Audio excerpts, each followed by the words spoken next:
करेंगे सैलरी। तो सबसे पहले एक थोड़ा सा मीनिंग देख लेते हैं सैलरी की। Salary a fixed amount of money paid regularly for work done. एक फिक्स अमाउंट है जो आपको पे होगा रेगुलरली फॉर वर्क डन। लेकिन वेजेस और सैलरी दोनों अलग अलग टर्म है। वेजेस क्या है? A fixed regular payment earn for work or services typically paid on a daily or weekly basis. ये जो होती है फिक्स होती है, रेगुलर होती है, लेकिन ये कुछ थोड़े टाइम में पेमेंट हो जाती है, दिन की कर देते हैं, डेली वेजेस होते हैं, या फिर हफ्ते के बाद ये वीकली बेसिस होती है, डेली वेजेस पे होती है, डेली बेसिस पे होती है। वेजेस अलग है और सैलरी अलग है। तो सबसे अब हम करेंगे फीचर्स ऑफ सैलरी। तो सबसे पहला जो फीचर बोल रहा है relationship of employer and employee. अब क्या है, सैलरी के लिए रिलेशनशिप होना चाहिए एम्प्लॉयर और एम्प्लॉय का। जो पेमेंट है वो एम्प्लॉयर का और रिसीवर कौन होना चाहिए? एम्प्लॉय। अब कुछ कंफ्यूजिंग आगे टर्म्स आ जाती है, लाइक एम्प्लॉय और एजेंट कि employee receiving incomes from a person other than an employer. तो सबसे पहले हम देखेंगे एम्प्लॉय वर्सेस एन एजेंट। अब एम्प्लॉय जो है, एम्प्लॉय वर्सेस एन एजेंट। अब एम्प्लॉय जो होगा वो तो डायरेक्ट उसे अपने एम्प्लॉयर के अकॉर्डिंग काम करना है। जैसे उसका एम्प्लॉयर बोलेगा इतना काम बोलेगा उतना करेगा, और उसके लिए उसको जो एम्प्लॉयर उसकी पेमेंट करेगा। जो एम्प्लॉयर उसको पेमेंट कर रहा है वो होगी हमारी सैलरी। लेकिन अब एजेंट क्या होता है? एजेंट अपने प्रिंसिपल के लिए काम करता है। एजेंट को फ्रीडम होती है, वो अपने हिसाब से काम करेगा। लेकिन एम्प्लॉय को ये फ्रीडम नहीं होती है, वो जैसे उसका एम्प्लॉयर बोलेगा वो वैसे ही काम करेगा। अब एजेंट को जो इनकम मिलेगी, जितना जो उसको प्रिंसिपल जो अमाउंट देगा, वो तो या फिर वो होगा टैक्स अंडर बिजनेस और प्रोफेशन के अंडर टैक्स होगा, या फिर under the head income from other sources. अब जो हमारा सेकंड पॉइंट है employee receiving incomes from a person other than an employee.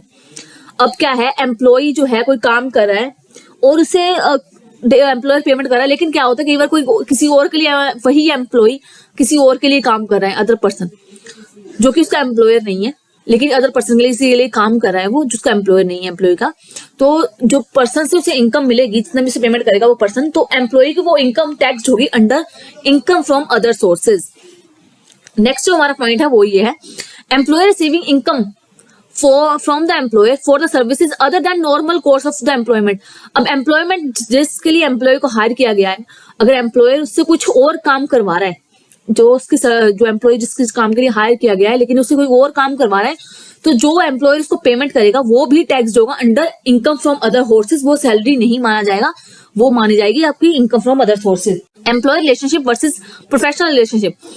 अब क्या है कि आप देख सकते हो सेम प्रोफेशन का अलग अलग भी रिलेशनशिप हो सकता है। लाइक एक लॉयर है, आप एक कंपनी ने एक लॉयर को हायर कर रखा हुआ है for as employee for legal advisor. As a legal advisor किसी लॉयर को हायर कर रखा हुआ है।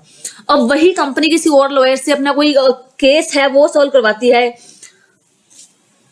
तो क्या होगा, जो पहला लॉयर है जो as a legal advisor permanent employee as रखा गया है कंपनी में, वो तो एम्प्लॉय है, उसको जो पेमेंट होगी वो होगी सैलरी। लेकिन जो कंपनी जिस अलग लॉयर को जिसको उन्होंने हायर कर रखा हुआ है अपने किसी भी केस को सॉल्व करने के लिए, तो वो जो दूसरा लॉयर होगा वो होगा प्रोफेशनल रिलेशनशिप। वहां पे कंपनी जो उसको पेमेंट करेगी वो होगी income from profession and business. तो अगला जो हमारा पॉइंट है, salary received by MPs and MLAs and MLCs.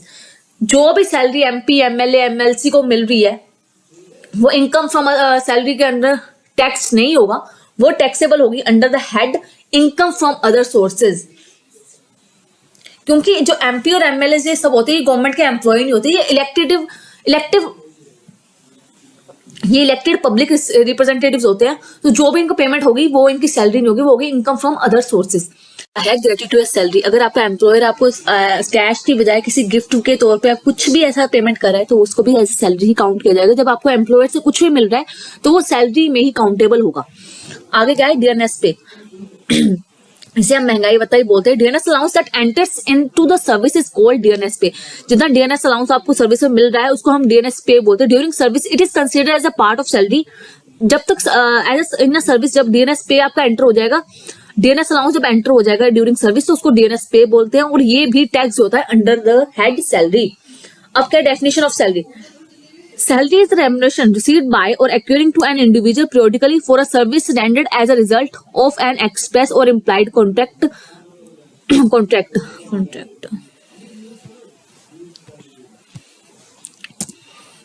अब क्या है, salary is the remuneration received by और accruing to an individual periodically कुछ सैलरी वो अमाउंट है जो कि रिसीव किया जाता है एक एम्प्लॉय से, कोई भी इंडिविजुअल से पीरियोडिकली फॉर द सर्विसेज, जब सर्विसेज रेंडर करेगा तभी उसे सैलरीज मिलेगी। और ये एक्सप्रेस कॉन्ट्रैक्ट भी हो सकता है, एम्प्लॉयड कॉन्ट्रैक्ट भी हो सकता है।